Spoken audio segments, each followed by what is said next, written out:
If you've followed this channel for any amount of time, you'll know I'm pretty apprehensive towards the idea of power creep. My reasoning for feeling this way is that I want new cards because they're fun or to improve a deck that needs it. I don't want to need them to be able to compete, period. I don't want to feel forced into something. Related to this, power creep usually changes how a game feels. The paradigm shifts. The game becomes faster. Certain card types or aspects become more prominent. New card types take center stage. It's not the same game anymore and has lost what originally appealed to me. But that's not the whole picture. This is just focusing on when things go horribly wrong. This power creep is usually the end result of questionable business decisions. For a game to remain in print, it needs to remain profitable. To remain profitable, you have to sell new cards, and the easiest way to sell new cards is to make people need them. Not want them, need them. If you don't force people into new cards via rotation, making their old cards illegal to play, you force people into new cards via power creep, making their old cards obsolete by making new cards stronger. This has its own ramifications, where it puts the game's life on a timer. Power creep can reach a point where, due to the game itself, design hits a ceiling and the game isn't fun to play anymore. Not every game is hurt by this though. While I don't like where Pokemon has gone as a game, I don't think the raw statistical power creep the game has experienced multiple times over now has affected much, as the stats aren't tied to the victory condition. The effects of power creep in Pokemon are more damaging in other areas.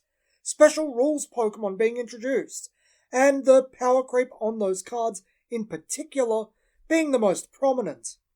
It's just far more common for games to be gradually damaged by it. There is another face to power creep, however. I think I've felt this in the past. I think we've all felt this at some time, and I've only truly come to understand it in testing my own work. It is power creep, or at least a form of it. But I think a more ideal description would be power correction. Power correction can be both on a singular card and game-wide scale, but both generally fit into the same situation. What you had wasn't doing the job it needed to do. It was overlooked for being weak or ineffectual. Other cards were better choices. It wasn't eliciting the emotions it was meant to. This in turn creates the design space to push something better. Leave the old design as a mistake and move forward. Push the envelope. This is very common in Magic the Gathering, where it is known as a phenomena called strictly better.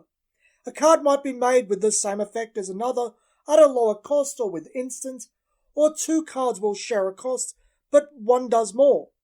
As Magic employs rotation, Wizards can, theoretically, print whatever power level best suits the format they are trying to create. When it is game-wide, it's closer to a correction in the experience of the game. What the designers envisioned and the reality of the product didn't line up.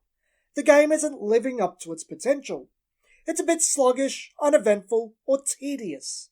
The game lacks dynamic movement. I think a good example of this would be early Cardfight Vanguard.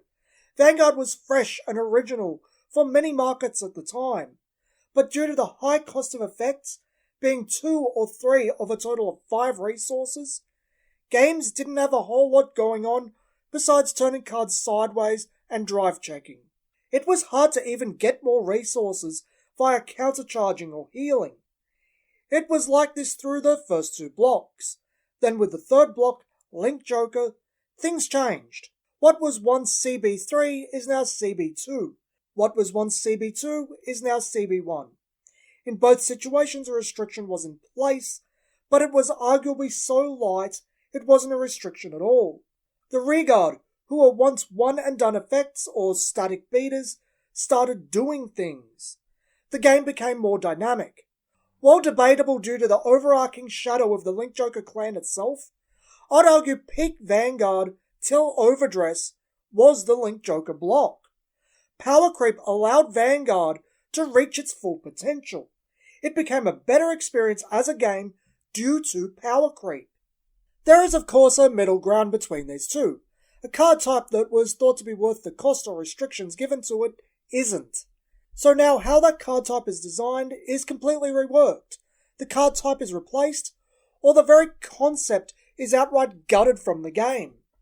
I would have used the Yu-Gi-Oh! Extra Deck as an example, it is a good one. But since I've alluded to this topic in my recent Alice Cluster series, I'll use Force of Will. Force of Will's ruler cards were originally ineffective, underpowered, and overcosted. They most as well not exist. It lasted this way for quite some time. Centerpiece of the game, few provided more than a pretty face and a beat stick. Many J-Activate costs were too high as well. For all the controversy surrounding Reflect Refrain, it did spark something. Rulers having their own identity, impacting the game, and being good. I think that might be giving a little too much credit to Reflect, as all of the rulers in the Twilight Wanderer, except Fairy Alice, did something on ruler side that was worthwhile. But frankly, the game needed that push. Rulers needed to matter more than they did. As the face of the game, they needed to be more prominent. Reflect was unfortunately a symptom of both learning and greed. Like the Vanguard example, this is a case of power creep for the more cynical of reasons. It just had a silver lining. The aspect of the game that was power crept improved the game experience. It became more interactive and fun to play. Yes, even with the damage Reflect did, I believe it was a move in the right direction. Had the Alice cluster as a whole been better designed, with the power creep happening in Alice 1, with an article to explain as to why it happened, I don't believe Force of Will would have been damaged from the power creep it experienced. I think many of us have a knee-jerk reaction to seeing values go up, new cards that do more than old cards, new card types, etc. We become concerned and start panicking. No one wants to see these games we love change in a negative direction. We care so deeply for these games, and there are so many examples of change being bad. It's not funny. Most power creep is done for the worst of reasons, including most of the examples I gave today. But the net result, an idea better executed, that's a positive. An improved experience. Unfortunately, the downside to this is that the reaction to the fanbase is capitalized upon with an "if summer's good, more must be better" type attitude, resulting in problems arising. But that I feel is an adjacent issue that doesn't take away from the point I'm trying to make. Not all power creep is bad. It's best to ask a question to yourself when first reading a card that is better than an old one. Was the old one living up to its potential? Was it fun? If not, the power creep is likely a positive. This has been Some Gamer Dude, and thanks for watching.